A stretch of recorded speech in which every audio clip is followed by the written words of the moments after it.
Hi, everyone, and welcome to another episode of Behind the Scenes at Disrupted Work Reimagined. I'm Tammy Alvarez, the founder of the Career Winners Circle and co-host of this epic event. And today I've got a very exciting guest. So Neil Sahota is here to join us. Neil, hi, how are you today? I'm doing well, Tammy. How about yourself? I am good. So glad to have you here and to be broadcasting live on a Monday. At CWC, everyone loves Mondays, so I hope you do too. We were laughing in the green room because everything worked the first time. And so we had some time to kill and to catch up, which I always love. And if you're a leader who feels like you are constantly chasing AI and getting caught up, or at least hoping to get caught up, Neil is going to change your mind on how you show up with this.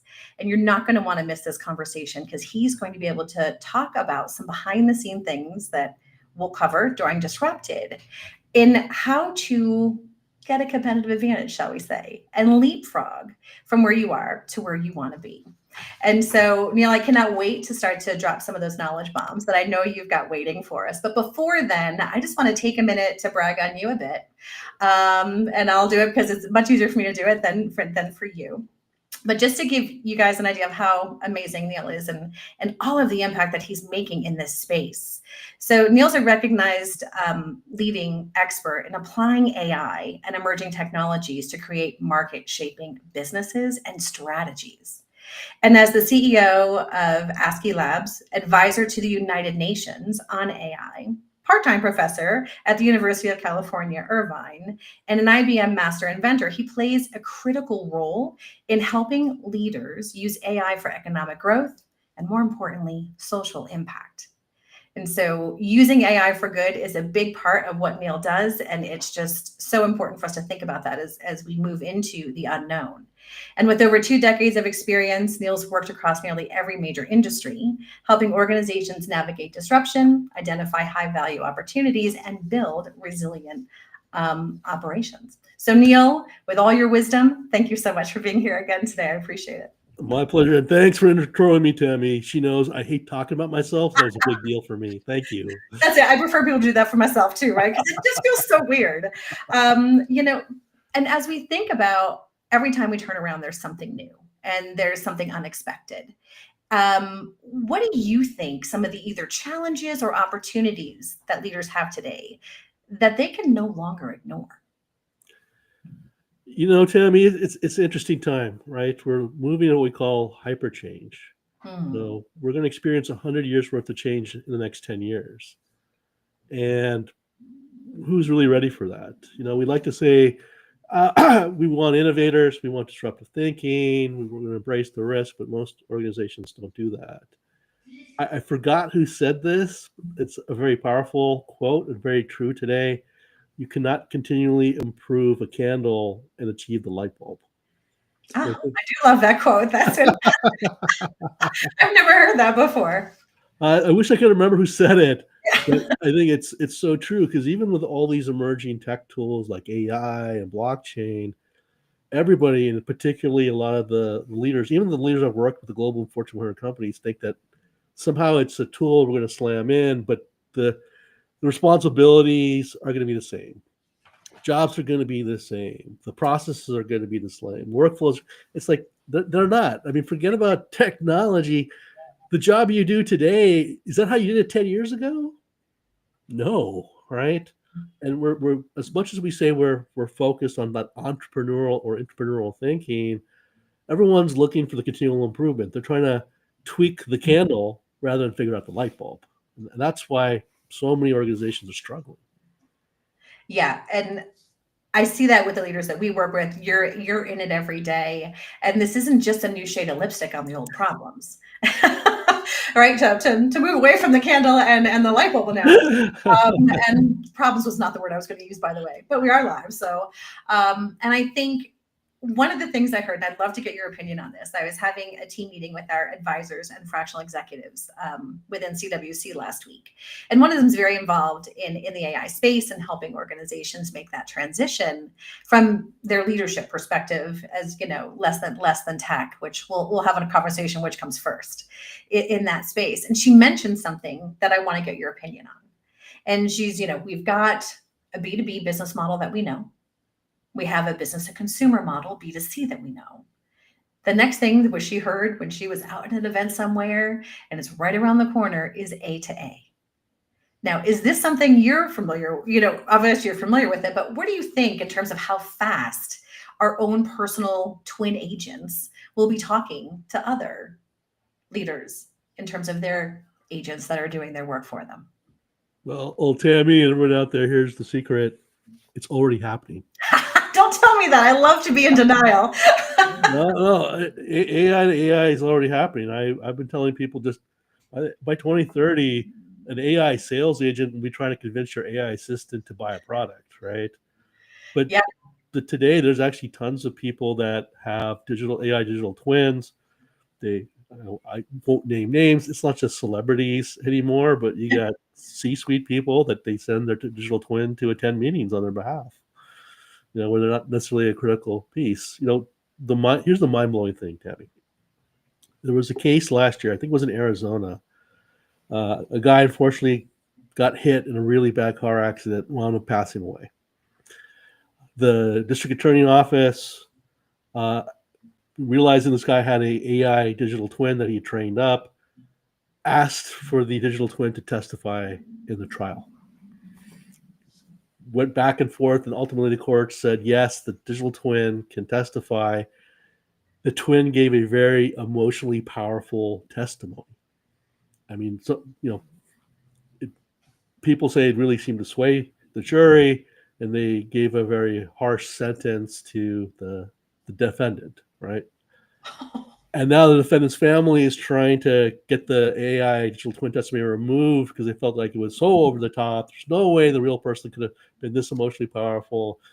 Hold it for wax. But if you wonder, where's the AI coming in? It's already here. I mean, General Electric, their manufacturing plants, they have an AI foreman, right? The AI assigns tasks to machines and people and gives real-time feedback, on their performance. So we're already there.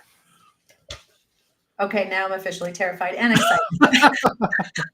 Those two emotions tend to come hand in hand, right? So a little bit of terror and a lot of bit of excitement. And so without giving away all the goodies in terms of what you'll be speaking about at the conference, what are some of the biggest shifts or trends that you're seeing in terms of how companies and leaders have to respond to what's happening? It's interesting that in my own AI journey here, from being accused of committing Skynet and Terminator to, what is AI and what it can't do, the thinking has morphed. That about a year ago, I started getting to the question from, business leaders, why am I failing with AI? Yeah, and it's like my competitors who are not as smart as we are, they're not successful as we are, not as good looking as we are able to do things that we can't do. Why is that? And so, I started talking about the 5 reasons why most organizations are failing. I can't reveal them as Tammy. You got to come to the event if you want to know the 5 reasons. But the number one reason, I think this is a surprise. It goes back to this thing about people not realizing things are changing. And that's the biggest thing I get right now, because it's like they're like, and it's very timely, because I think MIT just published a study a week or two ago saying that 95% of AI initiatives fail to produce any meaningful value. Yeah. And when you look at it, it's like you can see all 5 reasons right in there. Right there, right? Yeah. But people who read that, then they're like, well, I knew it was hype, or it's this, and it's like, you didn't actually take away the real lessons here, right? It's not like you can do everything with AI like that, but to be successful, there's certain things you need to do, and there's certain things you have to accept about it. And I think that's this kind of organizational change or cultural change that's not happening, and that really needs to start with the leadership. And from what you're seeing, there's a little bit of chicken and egg, right? So what does come first? Internal organization preparedness, bringing in AI in terms of a new way of operating, or how do these things blend together? What should leaders be thinking about? The AI journey, and I outlined this in my latest book, The AI Activation Code. There's 5 steps in your journey, or 5 stages. Well, the first stage is awareness, where I think at this point everyone is there. Unless you're hiding under a rock, right? Or in complete Yeah, or denial. you're in denial. I should commend that. There are a few people that are in complete denial, but This is just bad. It too will pass, right? Yeah. you're aware of AI and you're trying to learn about some of the capabilities, what it can do, what it can't do, right? The second stage is really the ideation. You can't think of AI as an IT project. If you do, you're already toast, right? The way you can really find meaning from it is different, and this also goes back to the innovation, right? We're always trying to continually improve the candle, do something faster, cheaper, less errors. Mhm. But if you really want to unlock real value, you have to think about how I change the process or the system, right? I'm not necessarily fixing something that's broken. Something you alluded earlier to in the conversation, Tammy. Yeah. Right? That's the second. That's how you really figure out where the real value of AI is going to be in your organization. And the third, then you go into, excuse me, you go more then into like the tooling, right? Mm-hmm. Okay, what kind of tools can I use? How can I build this up? And then you morph that into, okay, how do I start actually, changing people, process, technology? But the last stage, and very few organizations I've seen have achieved this yet, is what we call business consciousness. Okay. That you really have AI integrated. So we know that organizations in the near future here you can't react anymore. It's too slow, Mm. right? You got to be able to proactively think, predict, and take action before something actually occurs, market change, your competitor product, whatever it might be. And so when we talk about business consciousness, you're really turning your organization into a living, breathing entity. This is what we call around hybrid intelligence, that it's people using machine, not people versus machine.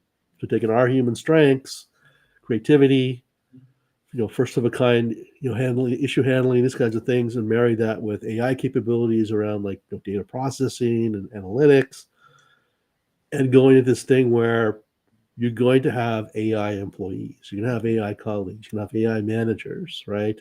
Because the only way you're going to be able to react in real time to literally millions of possibilities is if it's the person and the machine working together to figure that out in the best course of action. A lot of conversations we've had lately is around the need to be curious. And like that's going to be something that's even more important now than ever. And I think one of the things that I'm seeing in businesses is even the old curiosity doesn't work anymore, right? The curiosity is why and what next and who and how, versus I think the new and the next generation of curiosity needs to be what's possible. And having that greenfield approach and that, that blue sky of, okay, what is possible? Forget about what we're doing now. What could we do? And, using that combination of human curiosity and AI curiosity and intellect, I think will help really leaders move forward in a different way. It 100% will, Tammy, and that's the interesting thing, right? Because you remember growing up, your parents saying, "Don't get into cars with strangers. Yes. Don't let strangers in the house. Go to a stranger's house." What do we do today? Yeah. Uber, Lyft, Airbnb. They're all in, right? Exactly. Exactly. Yeah. It's like, yeah, it's different, but that's one of the things we have to teach ourselves how to think differently, and that's one of the things we're going to do in the unconference. We're going to share the framework and how you as a leader can think differently, how you can be a disruptive thinker and teach your own employees, your own leadership how to do that. Because again, if you're only trying to do is make a better candle, your competitors are going to clean you when they invent the light bulb. Yeah, absolutely. And there's light bulbs out there already. And I think the normal tech mindset of, okay, I'm behind, so I've got to get caught up is gone, right? To your point about leapfrogging and being able to say, no, no, no, you can fast track all the early gen stuff and get right into where or ahead of where your competition is with the right guidance. One of the things that's interesting about the unconference is that this is not just, although it's fascinating, listening to you talk. Although I could do this for hours, right? However, and for those of you watching who are unfamiliar with Disrupted Work Reimagined, the unconference, it is October 16th. It's a live event in New York, and it's very different. We call it an unconference for a reason, because we've created an environment where, if you think about, the vibe is think tank meets business hackathon. And so it's not just thinking about and listening to good ideas, it's going into these 2-hour hackathons and working with experts like Neil in your business and with the biggest problems that you're solving. And so that, to me, as I'm talking to attendees and people who have already bought their tickets, the thing that they're most excited about, right? You get great perspectives, but they usually end up on your notebook on the corner of your desk when you go back and firefight. But to come back with Monday ready playbooks that you can share with your leadership team and start taking action on, that have been guided by the experts, seems to be a very exciting and potential game changer for leaders. And so with that backdrop, what's one thing that you're hoping that those people who attend the AI hackathon walk away with in terms of Monday ready? I mean, aside from the playbooks and all this great knowledge, my hope, and this is what we're really trying to focus on, is you have that tactical next step to take, right? Yeah. I know myself going to conferences overloaded with all these things, but you're like, well, what should I be doing next, right? There's so many possibilities. We want to make sure you understand, for you and your specific organization, this is the next step to take. And have a few running starts in terms of how to do that, right? 100%. Yeah. And in terms of mindset shift, what should, and it was interesting because we do concierge calls for all of our guests, because this is a white glove event. And I got asked an interesting question last week by one of our attendees. And the question was, what should I be doing ahead of time to make sure that I get the most out of this, from a mindset perspective or from research or anything like that? So if someone wants to come to the Unconference and geek out over all things AI with you, Maureen and Adele, what are some of the things that they should be thinking about or prepping for before they come to get the most out of the day? Oh, that's a great question. So I'm going to say two things. Okay. So one, unfortunately, is going to sound a little self-serving, but you should come prepared with possibility. And one good way to see that is to see what people are doing, particularly in other industries, because maybe you can adapt that. Mhm. So, if you want to wonder what other industries are doing, you can check out my Substack, where I talk a lot about that. So it's a good source of information to actually help you prep and understand more about your potential with AI. The second is to come in with not the attitude of what's the problem I need to fix, but rather what's a better way of doing some of my work. And that takes a lot of thought. It does, right? Because I'm asking you to think about something that's not broken, right? Right. Yes. And that, for me, requires some gin on a rooftop somewhere. That's usually when I get the best inspiration. I'm like, oh, these are great ideas. Let me write them down before I get gin amnesia and I can't remember, to get those great ideas. And so you've got opportunities to speak all over the world and do. What made you say yes to the Unconference? Oh, I mean, honestly, it was you, Tammy, and Mark, and the attitude. I don't mean that in a bad way, but the attitude you're really trying to bring for the leaders. That I think we're all I shouldn't say all. Most of us are stuck in a quagmire where we're so used to continual improvement, and we kind of farm out. Hey, some smart entrepreneur will figure out the next disruptive thing, and then I'll use it. The problem is, everyone wants to buy a box. There's no box anymore. Right? When you talk about AI, there's no box to buy. You're talking about buying an employee or hiring an employee now. That's the way it really works. Are you ready for that? Right? And you and Mark are very open and going like, that's exactly what's going on. This embracing of change, especially in time of hyper change. This is what this conference is all about, and get people ready to amplify value creation. That's why I'm so excited to be part of the Unconference. Yeah, and that is absolutely our mission, right? Because we do believe that better leaders make better companies that make a better world.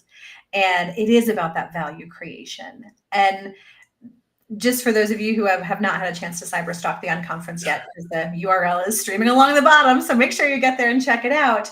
We have 3 pillars, because it's not a one-dimensional opportunity. So AI is the sexy part, right? Everybody's talking about it. No one quite understands it, or very few do. And so trying to get that together is important. But how do you make sure that your leaders are ready? How do you make sure that your team is ready and not hiding under their desk, hoping that their job isn't taken by AI when they're not looking? And so, with those 3 points of view in terms of AI transformation, leadership reset, and talent and culture, it really is designed to give leaders the full perspective on everything that is involved in making sure that that next leap into what's next is done with a broader perspective. And because I think sometimes we like to point to things that's broken, let me fix this, I'll work on this bit, but it's so interconnected that you almost can't pull one lever successfully without making sure that the other levers are moving with it. Oh, and let me put it this way: would you hire a person and give them no training for your business? Sometimes, yes. That's where we get to leapfrog and say, okay, we've done this before, but absolutely. Okay, so anything else you want to wrap up with before we wrap up today? I'll just say that I'm looking forward to everyone seeing you at the conference. It's going to be an exciting and fun time. And, if you're looking to get that leapfrog opportunity, this is going to be it. Right now, I can't tell you how many people are so focused on continuous improvement. There's a golden opportunity for people that are going to be a little bit more enterprising and be those disruptive thinkers. Excellent. Well, I am going to let the mic drop there. Neil, thank you so much for your time today. I really appreciate it. My pleasure, Tammy. Look forward to seeing you in October.